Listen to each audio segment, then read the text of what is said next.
जय हिंद। आज हम जिस पर चर्चा करने जा रहे हैं वो है महात्मा गांधी। महात्मा गांधी हमारे देश के वो महान आदमी है जिसका झलक आज दुनिया में देखा जा रहा है। और उस समय ये हमारे देश के महान आदमी ही नहीं, जन नेता माने जाए, इसको जन नेता कहते हैं। हम ही नहीं, सारा दुनिया जानते हैं इनको। और इनके बारे में आप लोग बहुत जानते होंगे, लेकिन आज मैं जिस पर चर्चा करने जा रहा हूँ वो एग्ज़ाम के पॉइंट ऑफ व्यू से जानकारी देना चाहता हूँ कि कहाँ पर क्या कैसे हुआ था। तो हम लोग जानते हैं कि महात्मा गांधी का जन्म सबसे पहले कब हुआ। महात्मा गांधी का जन्म 2 अक्टूबर 1869 ईस्वी में गुजरात के पोरबंदर में। ये हम लोग सब जानते हैं, ये बच्चा बच्चा जानता है। अब बात आती है कि इनका नाम, तो मोहनदास करमचंद गांधी फुल नेम हम लोग जानते हैं। मोहनदास करमचंद गांधी जो जानते हैं, तो मोहनदास गांधी जी का नाम है और करमचंद गांधी इनके पिताजी का नाम है, जिनको कहीं कहीं कावा के नाम से भी जाना जाता है, जिनको कहीं कहीं कावा के नाम से भी जाना जाता है। और इनकी माता का नाम पुतली बाई, इनके माता का नाम पुतली बाई। और इनका विवाह 13 वर्ष की उम्र में हो गया। तब इन्होंने भारत में ही शिक्षा ग्रहण कर रहे थे और जब यहाँ 18-19 वर्ष के हो गए तो इन्होंने पढ़ाई के लिए इंग्लैंड चले गए। भाई इंग्लैंड चले गए क्योंकि गांधी जी कोई बहुत, इनके पिताजी को वैसे ही नहीं कावा के नाम से जाना जाता था, क्योंकि ये राजकोट के दीवान थे। ये बहुत ही अमीर आदमी थे, अंग्रेज के ज़माने में अमीर थे, यानी कोई दिक्कत इनको नहीं थी। इससे गरीबी का अंदाज़ा ही नहीं था। तो ये इंग्लैंड जिस तरह से यहाँ परिवेश देखा था, कल्चरल सोसाइटी देखा, उस तरह से इन्होंने क्या किया, इंग्लैंड पढ़ने के लिए चले गए अंग्रेजी हिसाब से। इन्होंने यह 1889 में इंग्लैंड गए बैरिस्ट्री कोर्स करने के लिए। उसके बाद उन्होंने 91 तक में वो फाइनल कर लिए। जब वहाँ से वह लौट रहे थे तो इनके साथ जो हुआ वो आपके सामने में है।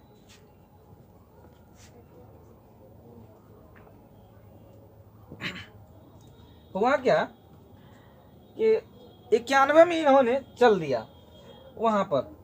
1893 में दक्षिण अफ्रीका में क्या किया, अत्याचार के बारे में ये वहाँ पर हुआ। जो इनके साथ जब 91 में चलने का प्रयास, जब सोचा कि हम भारत लौट के चलें, जब यहाँ पढ़ाई वढ़ाई हो ही गया है, कोई रोजगार धंधा मिल ही नहीं रहा है, तो करे क्या। तो दिमाग में आया कि चलो अपना ही देश सही, निकलते हैं। जैसे ही यहाँ पर आने लगे तो इन्होंने, आप लोग अगर मूवी देखे होंगे तो उनमें भी पता चला होगा कि गांधी जी के बारे में क्या घटना हुआ था। तो इन्होंने क्या किया, दक्षिण अफ्रीका में ये क्या किया, ट्रेन में चढ़ गए। उस समय में वहाँ रंग भेद का बहुत बड़ा ये नीति चल रहा था, रंग भेद का नीति चल रहा था। तो इसमें क्या हुआ कि जब ये ट्रेन में बैठे तो अंग्रेजी आदमी, गोरे आदमी थे। तो इनको जब देखा तो उन्हें लगा कि यार ये काला आदमी कहाँ से आ गया। तो इनको बार बार बोला जा रहा था कि तुम यहाँ इसमें से उतरो, इस डब्बा से उतरो। तो ये गांधी जी ने पूछा, अरे भाई मेरा प्रॉब्लम क्या है, आखिर मैंने कुछ गलती किया होगा, कुछ तो दिक्कत होगी, तो हम उसको आप बताइए तो सही। तो उन लोगों ने कुछ नहीं बताया, सीधा बोल देते कि उतरो। अगर ये 2-4 बार अगर बताया, इन्होंने बात नहीं माना, दिखाया कि मेरे पास तो टिकट है। अरे मेरे पास टिकट है तो मैं क्यों नहीं सफ़र करूँगा। तो वो जो गोरे लोग थे इनको क्या किया, धक्का दे दिए। धक्का देकर इसको ट्रेन के बोगी से नीचे गिरा दिए। कहाँ पर, ये डरबन प्रिटोरिया रेलवे स्टेशन पे। कहाँ पर, प्रिटोरिया नामक स्टेशन है जहाँ डरबन में है, ये दक्षिण अफ्रीका में पड़ता है। वहाँ पर। तो गांधी जी गिर पड़े। अब गिर पड़े तो वहाँ पर ऐसा होता है कि कोई सब मतलब ऐसा ही एक ही दिमाग का आदमी ऐसा नहीं होता है, उसमें भी कुछ कुछ होता है सही होता है। तो वहाँ पर कुछ अच्छे लोग थे, उन्होंने आए उठाए, अरे भाई आपको क्या दिक्कत हुआ? तो इन्होंने दिखाया कि मेरे पास ऐसे ऐसे थे, तब भी हमको ये प्रॉब्लम हुआ है, ये धक्का देकर नीचे गिरा दिया। तो उनमें से कोई आदमी ने कहा कि हाँ इस तरह की बात यहाँ बराबर चलती रहती है।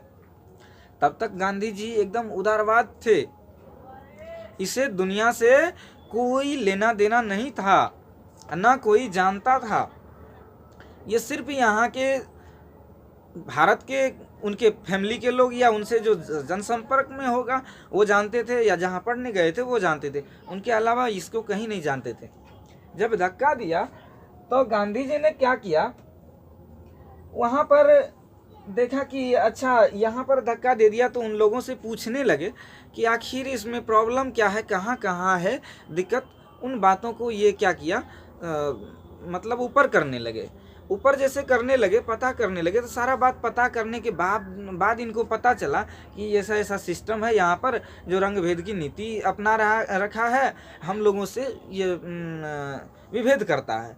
तो इन्होंने क्या किया, 1894 में नटाल कांग्रेस में भेदभाव, वहीं पर ये अपना अस्तित्व जमाने के लिए इससे मिले और यहाँ पर अपना पैर फैलाए, जैसे कि समझ लीजिए, मैं शॉर्टकट में जा रहा हूँ।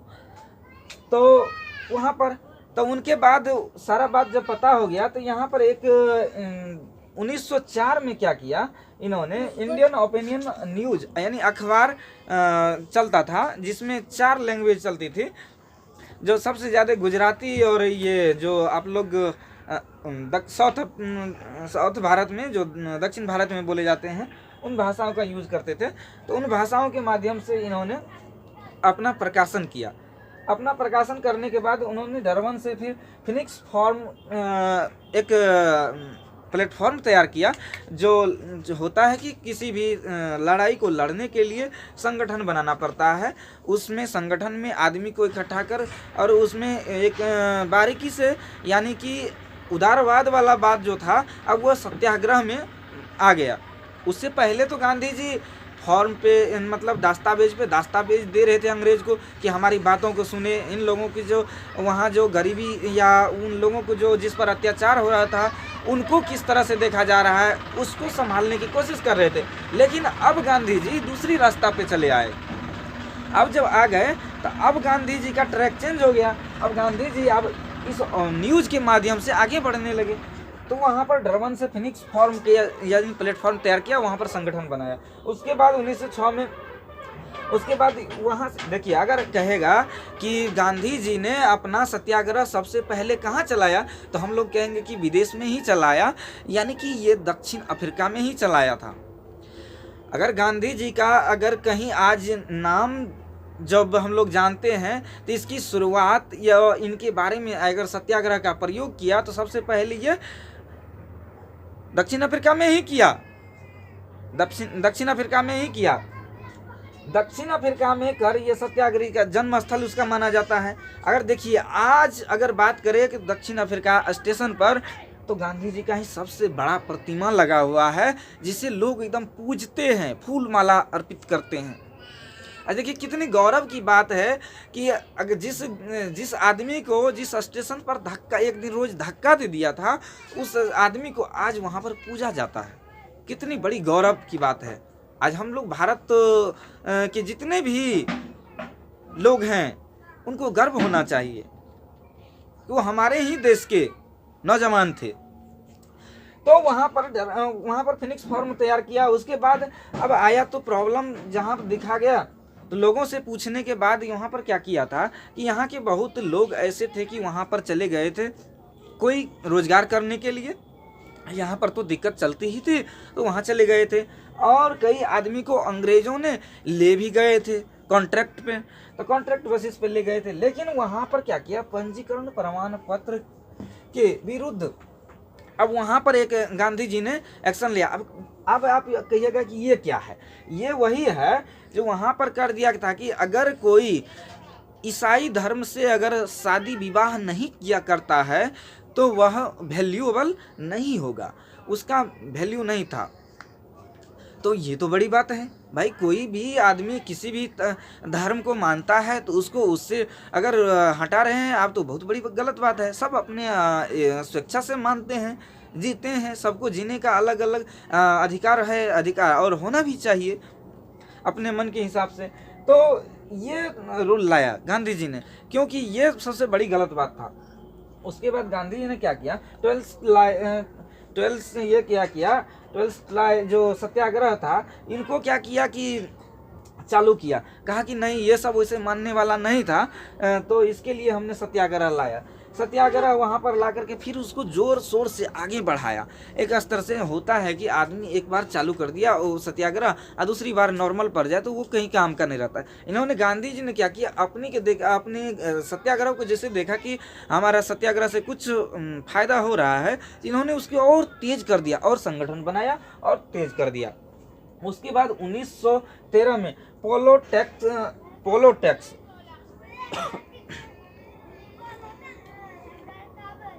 उनके बाद क्या किया, 1913 में पोलो टैक्स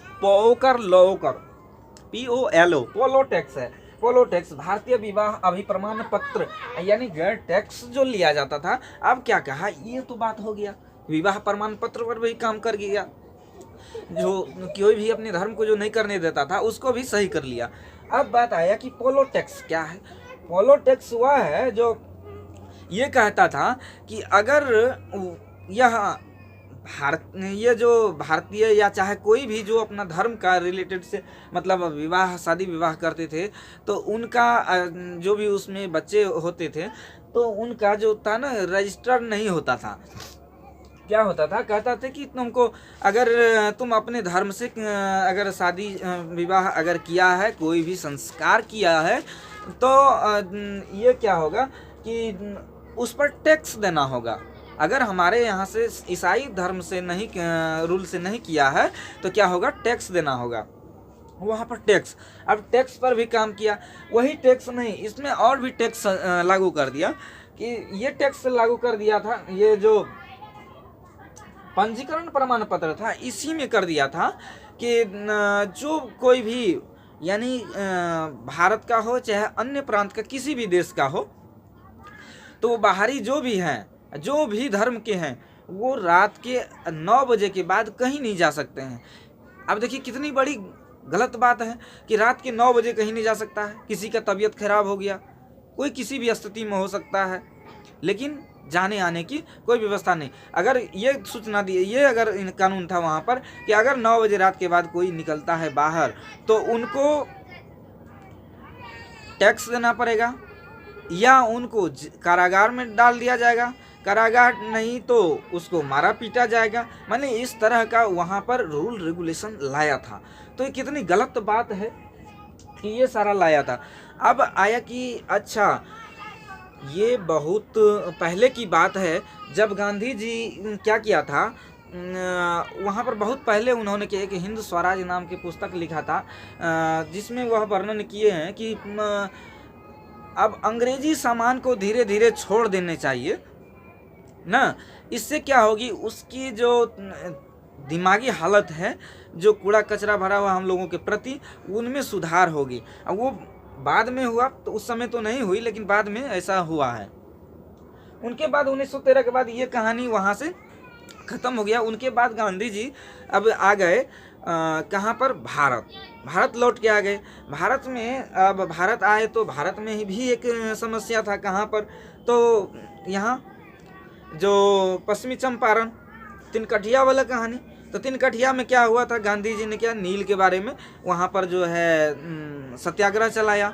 सबसे भारत की अगर सबसे पहला सत्याग्रह की बात करें तो बिहार की भूमि पर है, और बिहार के 1917 में चंपारण सत्याग्रह, और चंपारण सत्याग्रह में तिनकठिया के लिए नील खेती के लिए यहाँ पर किया गया था अंग्रेजों के विरुद्ध।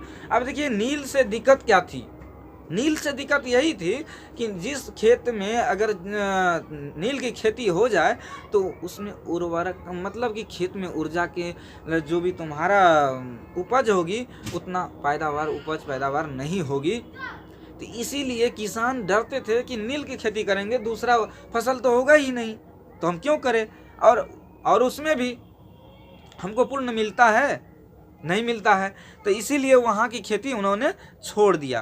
तो आज हम लोग यहीं पर तक रखते हैं, नेक्स्ट एपिसोड में आप आगे चलेंगे। थैंक यू, धन्यवाद।